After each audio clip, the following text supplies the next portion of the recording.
Phone આવ્યો કાકા. લાય મેં ઉપાડું. હેલો. હાલો. હા આયો તારો ફોન આવ્યો એમને. કેમ આવું કહો છો? 7 દિવસ થઈ ગયા તને પિયર ગયે, મને તું યાદ જ નહીં કરતી. અરે હોતું હશે, મને તો ચારે બાજુ તમે જ દેખાવ છો.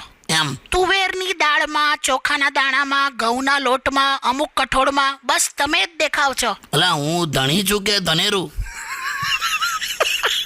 શું હવે? તારે પણ હલો ભૈલું, હા કાકી. આ માણસ છે ને બહુ સ્વીટ છે. હા ખરેખર કાકા, એમ તમને બંનેને એવું લાગ્યું? ખરેખર. ના ખરેખર તમે બહુ સ્વીટ છો. તમે છે ને બિલકુલ નથી બદલ્યા. એમ એવા ને એવા જ ભોળા ભાળા, પહેલા જેવા જ શાંત સ્વભાવના છો. હા કાકા. વાસલા હા. આમાં કેવું છે? હા જો રહીમ ઉત્તમ પ્રકૃતિ કા કરી શકત કુસંગ, ચંદન વિષ વ્યાપ્ત નહીં લિપટે રહે ભુજંગ. એટલે આ શું બોલી ગયા? આમાં રહીમદાસ એવું કે છે